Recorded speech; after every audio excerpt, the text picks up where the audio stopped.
account. So we've got a few questions from ambassadors watching live. So, timely question. What would you like to see world leaders agree upon at COP26 in relation to water? 21. Is that for any one of us? Okay.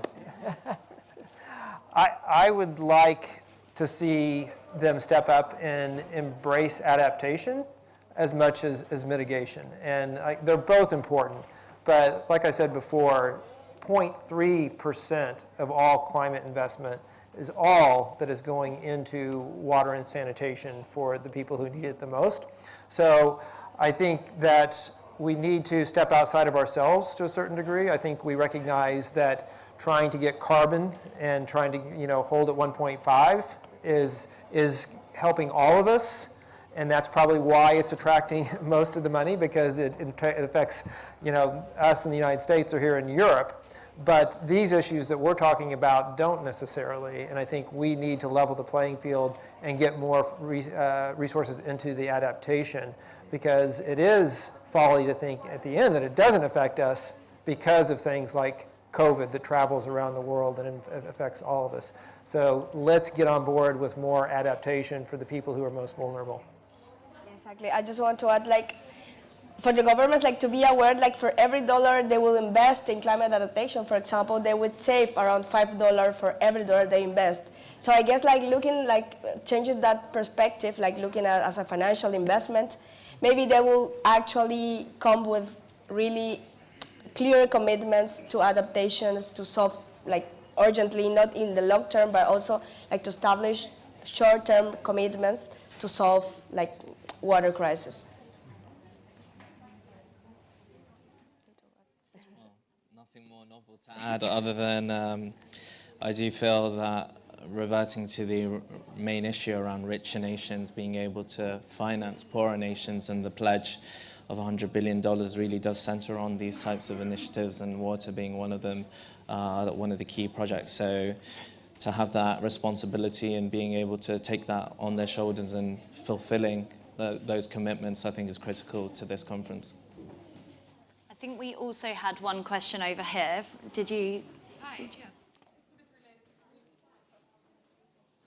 Hi, thank you for the interesting talk. It's a bit related to the question that was just asked, but how is COP26 an opportunity for the water crisis? And yeah, that's the question.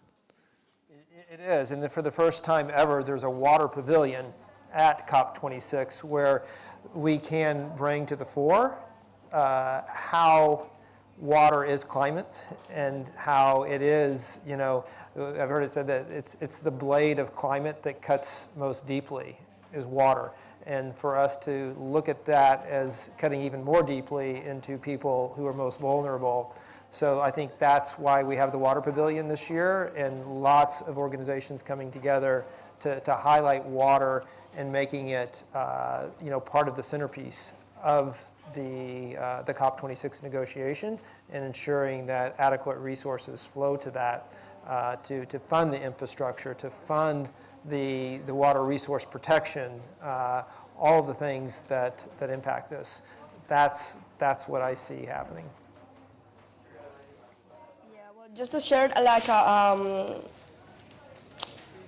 a data that I found very interesting and very also scary. Water scarcity will display between 24 million to 700 million to 2030. So it's 9 years.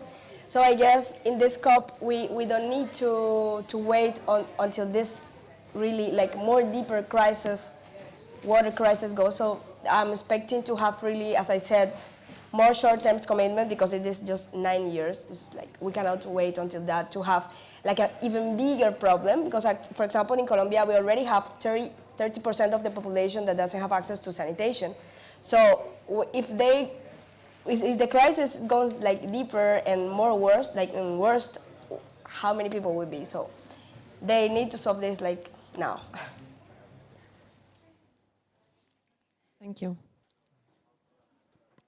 So we've got a question at the back there. Well, how do you see the perspective between the requirements for sanitation and water with the requirements for the environment and biodiversity, and how do those? What's your perspective on that? Well, I can share some thoughts because in my organization, that we do is we deliver a waterless toilet.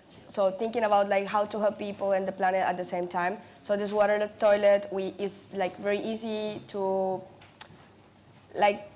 put on the contest where there is no water. So like at the same time, this waterless toilet like is saving out around like 27,000 liters like every year for every person that uses it.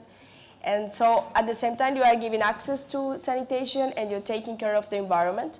It's different maybe from other solutions that you use water to like flush and all this. But then like you find that like how to explain it, like to find like a balance point where like from the top you said, okay, this like eco toilet solution will be like the best. And then the community said, no, but I want the flush one. So like balance those ones, those point of view is not easy. So as we are like selling a product. So for those one community that they're already aware that the toilet is not just for like the health, but also for the environment, it's easy for them to approach and to adapt the solution. For those one that is not, even if they are just next to the river, even when it floods, like the bathroom, just like you can imagine what happened with the bathroom. Even with that, they insist they prefer like water toilets, like normal toilets. But it's also like a change behavior that we need to adapt this new solution for every community. So it's totally related, but it's like we need to run away to adopt these solutions here. Yeah, I think seeing that from the household level up speaks to the question, but I think also, about 80% of sewage in the world is not treated, right? And it's discharged directly into waterways. And talk about, impact on the ecosystems, it's immense. You have, open defecation practiced by, more than 1 billion people. The methane contribution due to that is pretty immense. So when you have wastewater, human waste not being properly treated, it creates all kinds of impacts on the environment and on things like methane. Obviously we're all trying to focus on that here at COP, and so I think these things are so interconnected and they're so reinforcing. You mentioned $5 return on investments in water and sanitation. That doesn't even count the externalities that can come from carbon offsets and things like that, because there's a huge additional return that can come in that way. And I think that as a water sector, we have not been very good about trying to document the carbon that is held within our industry in terms of that, like I mentioned, 8 trillion gallons of water that has a massive carbon footprint. Like nobody is gone to work yet in trying to turn that into what if we fix that, what would be the carbon offset for that, and how do we bring that in? We need to do a better job of that as well. To add to that point on the fact that everything is interconnected, as you mentioned, and how with open sewage and being unable to even sanitize water, you've got instances in terms of war and conflict zones which has exacerbated that. Take, for example, the recent Gaza war, where more than 90% of the population are unable to access safe drinking water because of the electricity shortages, because of the energy shortages in the sanitation plants to be able to purify the water. If you look at Syria as well, there's robust evidence to even show that the civil strife and the unrest came about in 2011 because of the droughts and the shortages and the mass migration of people. Again, in Jordan, you're seeing this. Jordan is when the seas dries up, that will definitely cause all sorts of issues to the Middle East and the surrounding regions. And that whole point around climate migration is exacerbated around water. It's a historical thing. We build civilization around water. We rely on water, and why my first point is why it's such a big public policy issue is that if we don't solve this crisis, then it will, over the next decade and generations to come, we'll keep seeing the civil strife and unrest centered on water, as we have seen over oil and other precious materials. I think this, so much is about talking, when we see these things happen. And I think that what I really want to drive home is that, it's one thing to have this problem exist, that it does with water and sanitation. It's another to recognize that, okay, there is a lot of money going into it, but it's not nearly enough.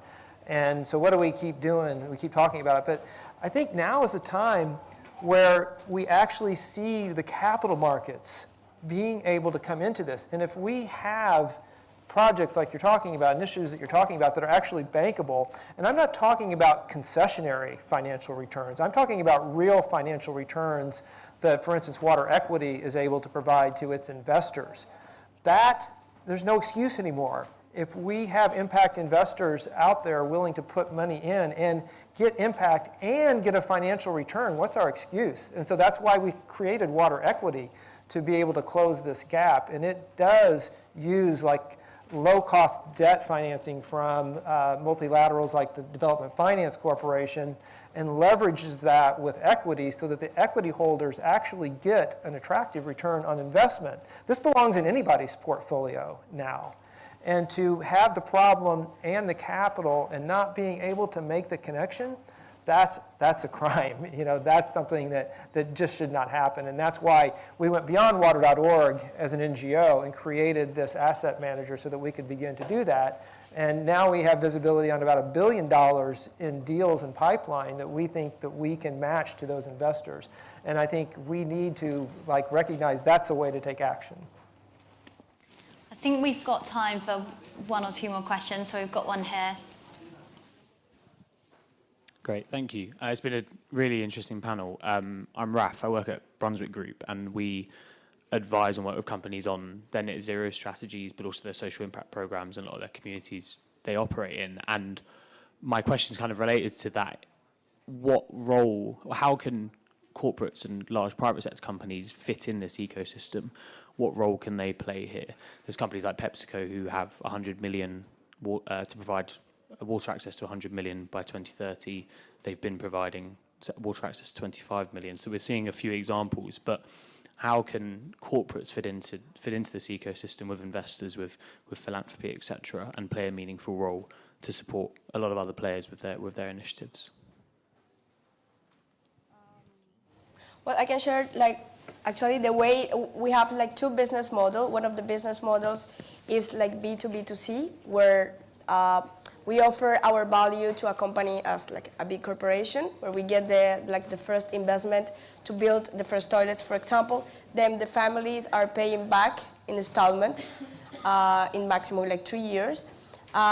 The point is we're different from where we don't return the money for the corporation, but we invest again that toilet that in 2 years that we have the money back, again we start a new toilet.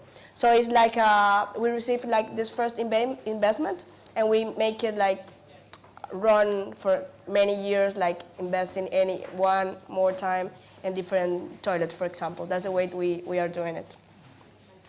There's also something that we're part of and help get started is the Water Resilience Coalition, which is a collection, I believe, almost 30 corporations, global corporations that are committing to water resilience, but also committing to reaching real people with access to water and sanitation. And we have, in fact, PepsiCo has been a big supporter of us and investors in our funds. Some of our corporate partners have actually invested in the funds to be able to do this. So it is looking at the corporate partners where you have aligned interest. They know that water resources are limited. They know that they have to have that social license to operate around the world. And so by partnering with us and other NGOs, they're able to get access to water for people, but also to protect the watersheds and look at water resource management. And so, Anheuser-Busch InBev, Stella Artois is a big supporter of this as well with their sustainability. So you see, the level of chief sustainability officer in corporations being elevated, more and more. And I think that's where we see the partnerships happening that can serve the long-term needs of everyone in the water basins.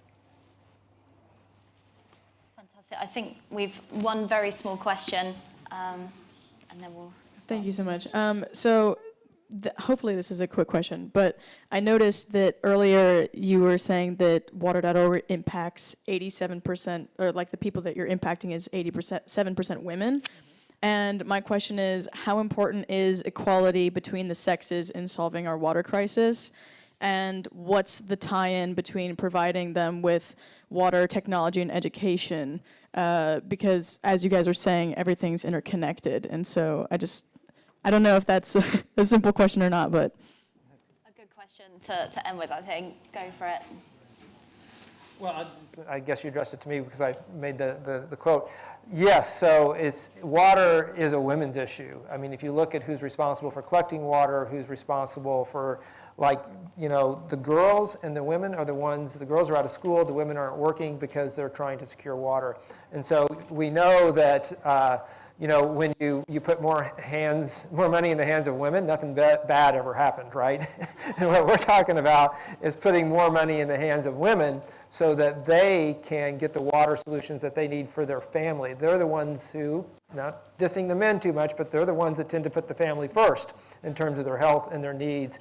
And I think that's why not only do they suffer the most from it, but they see the most potential to help their families. In terms of technology and education, that is what we do with our local finance partners around the world. So we, Water.org, don't go out and do this. We work through those local financial partners who work with the households to fully understand the value that water can create for them and access to sanitation.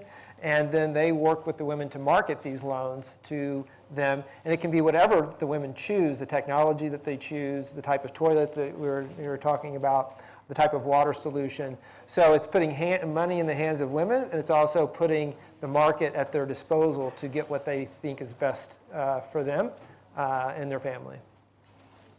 Any final comments from any of the panelists on that last question? Just on that last question, and especially on the point on technology and women, female-led startup companies and those health tech solutions that we've seen as investors are particularly powerful in terms of being able to, again, identify that problem and understanding how best to solve those issues, and trying to get the right capital to those female founders on the ground, being able to create those robust pipelines, knowing which partners to work with and organizations and institutions to develop that talent is critical. And again, there's a few more impactful ways than investing in small, medium enterprises, social enterprises, and startups to solve those issues. So as an investor, I guess I'm always looking for the next big thing and the next female founder to back. So that's what we're all about. Yeah, well, just to add, I just remember, when we start with delivering access to sanitation in a family where there is the mom, the dad, and everything, then we realized that the ones that really were using the toilet were the women and the girls. So, but what we found is, the women say, okay, yes, I want the toilet, but most of the time they cannot pay the toilet because they don't work. So they have to convince their husbands to actually buy the toilet. But sometimes that really change their minds, because they say, okay, I want the toilet, maybe for my husband it's not a priority. So they start working to pay the toilet. So also prioritizing, not just because they can really pay back, because they are the ones who are most suffer of the lack of sanitation, and they are willing to pay and to have access by their own efforts. So we realized that, and now all our solutions prioritize women, for example, and they are really I have a lot of really changing life stories just because they have access to a toilet that they can feel comfortable, dignity, and well. Fantastic. Well, thank you so much for such an interesting session. Gary, Jennifer, Fahim, thank goodness that you were here to talk to us about water today. And thank you so much for the audience for your brilliant questions as well. That's all we've got time for. But yeah, we'll see you after the networking break for another session.